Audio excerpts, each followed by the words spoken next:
Hello and welcome to my channel. My name is Konstantin. I'm historian and today I prepared for you a new story. This story about the highest ranking spy in the history of the USA. Who he was and how he became a traitor and why. Let's figure out. On a quiet summer day in 2001 in a courtroom in Tampa, Florida, an ancient man with thinning hair and tired eyes stood before a judge. His name was George Trofimov. To most of his American neighbors, he was a polite, church-going retiree, fond of gardening and the ordinary comforts of suburban life. But for the U.S. government, he was something else entirely. The highest-ranking U.S. military officer ever convinced of spying for the Soviet Union. George Trofimov was born in Berlin in 1927. His parents were Russian immigrants who were forced to escape from Russia during the October coup in 1917.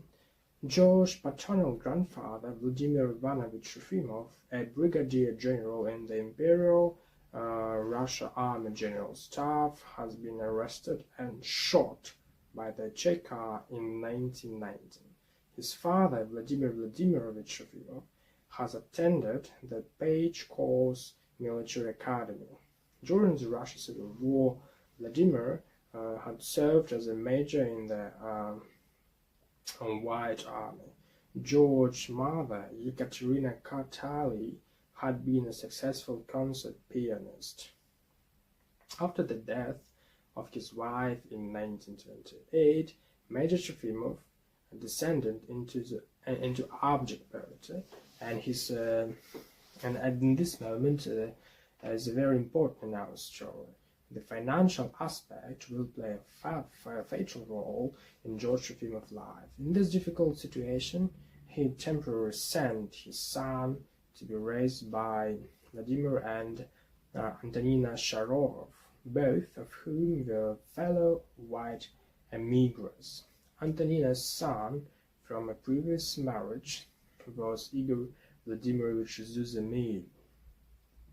Even into his old age, Trofimov continued to describe Zuzemil as my brother. In 1943, Vladimir Trofimov remarried and his son moved in with him and his new wife. However, the family was soon forced to separate again due to Allied bombing. They would not meet again until 1948, when George Trofimov was a U.S. Army officer assigned to the occupation of Germany. In the autumn of 1944, George Trofimov was ordered to report for conscriptions into the German army, or usually conflated with the Wehrmacht or German military. Rather than comply, he fled to occupied Czechoslovakia and remained in hiding near Pilsen until the end of the Second World War. Trofimov then fled the advancing Soviet army into the American zone of occupied Germany. After working as an interpreter for the U.S. Army, Trofimov made his way illegally to Paris. While staying there, he was embraced by the Paris community of white immigrants, many of whom had known his father and grandfather. In December 1947, he flew into New York City in the United States Army in 1948 and received a commission in the United States Army Reserve in 1953. He received an honorable discharge from active duty in 1956 and retired from the United States Army Reserve with the rank of colonel in 1987. From the 1958 through 1994, Trofimov was employed by the United States Army as a civilian working in military intelligence, serving primarily in the Kingdom of Laos and in the West Germany. Throughout his career with the United States Army, Trofimov held secret and top-secret clearances. In 1969, he became the chief of the United States Army element at the Nuremberg Joint Interrogation Center. This center for questioning defectors and refugees from the Soviet Union and other Warsaw Pact countries. And this center was jointly run by American, French, and West German intelligence services. Trofimov had access to all classified information received by or produced by U.S. Army intelligence. His indictment states that following his promotion to head of the U.S. Army, Trofimov renewed his acquaintance with his foster brother Igor Zuzimil. Under the monastic name Irene Zuzimil had become a hieronym and a bishop within the Russian Orthodox Church. After learning that Trofimov was chronically short of funds, Bishop Irene recruited him into the service of the KGB. The indictment states that the KGB possessed several similar collaborators among Moscow Patriarchate clergy, both inside and outside of the USSR. Having successfully applied for American citizenship, Trofimov further applied for military commission. On the 9th of March 1953, he was promoted to second lieutenant military intelligence U.S. Army Reserves. By the end of 1953, he was the senior member of his interrogation unit on the East-West German border. He returned to instructor duties at Fort Bragg in 1954 and then became a military intelligence observer attached to an advisor group in Laos in 1956. While stationed there, Trofimov was honorably discharged as a colonel and became a civilian attaché to the Laotian embassy until returning to the US in 1958. Over the next decade, Trofimov obtained jobs in various intelligence positions within the U.S. Army. Back in Germany, Trofimov began supplying classified intelligence materials and passed to his brother, who in turn passed them along to the Soviet Security Agency (KGB). At the time, Irene was auxiliary bishop of Munich and West Germany, but later became an archbishop of Vienna and Austria in 1975. He continued to hold this position until his death in 1999. Beginning in the 1960s, Trofimov and his brother met often and maintained a close relationships. In 1999, conversation with an undercover FBI agent, Trofimov described his recruitment as follows. It must have been the 17th, but it was very informal. There were no photographs, there was just talking. He would ask me something and I would tell him something verbal information. He had a few questions about current events. First, it was just a conversation between the two of us. He would ask my opinion on this and that. Then he would maybe ask me, well, what does your unit think about it? Or what does American government think about it? Upon being asked whether Bishop Irene's action made him suspicious, Trofimov responded, no, not in the beginning. I said, I need money. And I told him my wife bought some furniture and I can't pay for it. I didn't know how to get the money. and he says, I tell you what, I will loan it to you. So he gave me, I think, 5,000 marks, and then it wasn't enough because I needed more, and about 3 or 4 weeks later, I said to him, you gotta help me one more time and I'll give it back to you. Then I have a chance, and that was the end of it. Then he talked to me a couple times, always like this. Then he says, well, I'll tell you what, you don't owe me any money, and if you need some more, I can give you some more. Don't worry about it. You are going to have a few things, this and that, and this is how I started.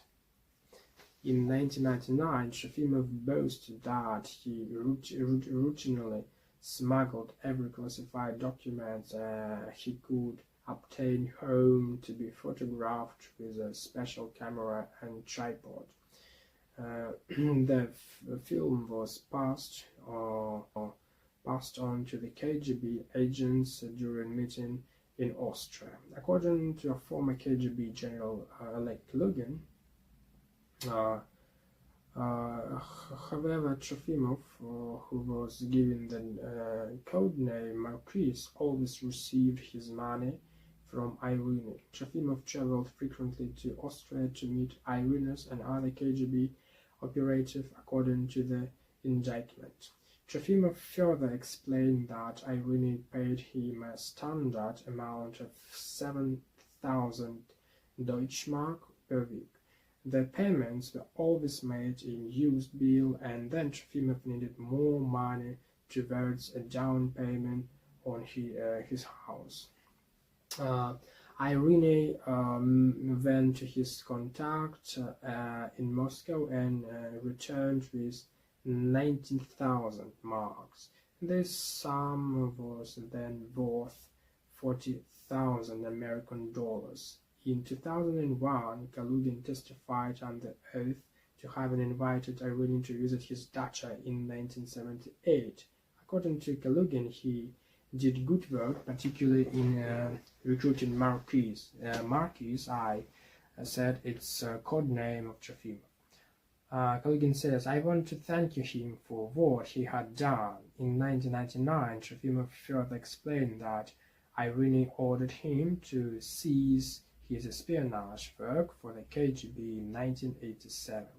According to Trofimov, he told me to destroy the camera, so I smashed it with a hammer and threw it in the garbage far away. The German Secret Intelligence and the FBI and the US federal prosecutor alleged that Trofimov was paid $250,000 over the course of his espionage career.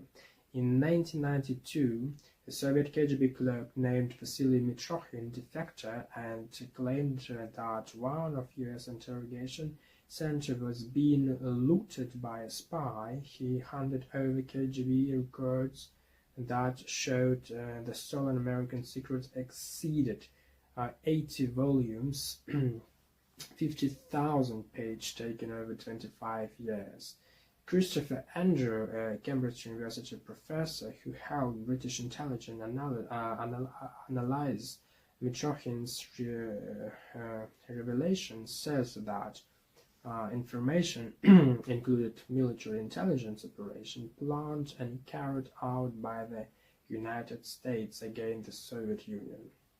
Mitrokhin did not have the name of the traitor, but the Soviet files he delivered described the spy as a career American intelligence officer, and the courier who carried the secrets was a clergyman in the Russian Orthodox Church, an American officer who gave it to the Soviet through a Russian priest. My brother was traveling outside the Soviet Union, he says, so I have no doubt in my mind that the KGB had their eyes on him and controlled him in a way. In 1994, Trofimov and his brother were arrested by the German, an arrest based solely on the sketchy description in Mitrokhin's KGB archive. The brothers were released immediately. A judge said there was no evidence that they were the men described in the files. The case of arresting Trofimov and Metropolitan has been reached to the USA, and the FBI started his own investigation. After all, Trofimov left Germany to retire in Melbourne, where he bought a house on Patriot Drive and settled into a quiet retirement. On July the 10th, 1997, he received a hand-delivered letter from friends in his Russian embassy. One of them, Igor Galkin, wrote and phoned from the embassy repeatedly, seeking a meeting with the offering him money. In reality, Igor Galkin was an FBI agent, and his real name was Dmitry Druzhkin, and his aim to dig up material from Trofimov. Trofimov thought his brother's George was trying to send him money to Russian Washington embassy. Trofimov was in debt and once told his brother he needed cash. So Trofimov agreed to meet Galkin in Florida. On the 24th of February in 1999, Druzhnitsky and Trofimov has met in a total comfort. They are really comfortable, spend time with each other for more than 6 hours. That was some kind of confession. Galkin, as I said, was an undercover FBI agent, and there was a hidden camera in his room. Galkin turned the conversation to military intelligence and asked Trofimov whether he had ever met KGB agents in Europe. During the conversation, confessed that, I quote him, "Actually, I tell you, in my soul, I'm Russian. I'm not an American. I was never an American. It just help for motherland. I said many times that I was doing it for the motherland, not for the Bolsheviks, not for the communists." After meeting Galkin, promised that he would provide him financial aid, not now, but later. In 5 months, on the 10th of May in 2000, Galkin got in touch and started that everything is okay. Trofimov rebuked him that the Foreign Intelligence Service forgot about him. Galkin replied, "We didn't forget you, George. Listen, George, I have good news for you. Everything has been approved, and we are finalizing the latest of the details. And can I meet you in Tampa in June? I will call you about 1 week before that to tell you exactly what time and place." Naive Trofimov explained, "Oh, Igor, you are saving my life. I was ready to put a bullet in my head. Wonderful. I thank you very much." On the 15th of June 2000, Trofimov was detained at Tampa International Airport in Florida, where he had arrived a few days ago. In 1 year, in 2001, in Tampa, the trial had begun. The prosecution presented a large number of documents. Many of those were collected by the FBI. During the court hearing, George Trofimov was very excited. From time to time, he was seized with convulsions. In excuse, he said that he invented a story because he believed if he pretended to be a retired spy, the Russian church would have reason to give him money. At the time, I wanted to convince him that I worked for the KGB. Trofimov said. I can't explain the logic behind it anymore. My major logic was I need money. They need a reason to help me. They need a justification. So I'm going to try to provide them with that. And that's what I did. And this trial prosecutor called a star witness. This witness was General Trofimov. The General Trofimov was a Soviet KGB general and former chief of the first directorate of the KGB. No any doubt that he had a massive amount of secret information and definitely should aware of Trofimov. But he could and he did put the way of truth in his own benefit. It's important to note that Kalugin didn't want to be present at the court Trofimov in Tampa, even like a witness, but he was forced to obey. Trofimov insisted. I have never met any of these people anywhere, and when I picked those names, I just happened to pick them. In his testimony, Kalugin said he arranged a meeting with Trofimov in Bad Ischgl, Austria, about 150 miles from Nuremberg. Kalugin wrote about this unnamed American spy in his memoirs.